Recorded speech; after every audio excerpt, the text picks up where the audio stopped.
Social മീഡിയയിൽ കാണുന്ന ഒരു റീൽ അല്ലെങ്കിൽ ഒരു ഇമേജ്, ഒരു ഫോട്ടോ എന്ന് പറയുന്നത് ഒരുപാട് സ്ക്രീൻ, അതായത് ബ്യൂട്ടിഫിക്കേഷൻ പ്രോസസ്സ് പല ആപ്പിലൂടെയും കടത്തിവിട്ട് അതിനെ ഭംഗിയാക്കി ഒരു വ്യക്തിയുടെ പെർഫെക്റ്റ് ലൈഫിൻ്റെ ഒരു സെഗ്മെൻറ്റാണ് കാണിക്കുന്നത്.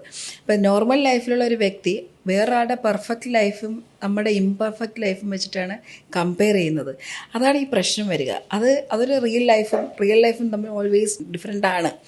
ഇവിടെ സൈക്കോളജിയിൽ പറയുന്ന ഒരു കാര്യമുണ്ട്, ഈ ഫോമോ എന്നാണ് പറയുക, ഫിയർ ഓഫ് മിസ്സിങ് ഔട്ട് എന്ന് പറയും. എൻ്റെ ലൈഫ് അങ്ങനെ ആയില്ലല്ലോ, എൻ്റെ ലൈഫിൽ എന്തൊക്കെയോ മിസ് ചെയ്യുന്നല്ലോ, എനിക്ക് ഇത്രയും ഭംഗിയായിട്ട് ഇരിക്കാൻ പറ്റുന്നില്ലല്ലോ, എനിക്ക് സന്തോഷിക്കാൻ പറ്റുന്നില്ലല്ലോ. മനസ്സിലാക്കേണ്ട ഒരൊറ്റ കാര്യമുള്ളൂ, അത് റിയൽ ലൈഫാണ്. റിയൽ ലൈഫിൻ്റെ അതിൻ്റെ ലോജിക്കുണ്ട്.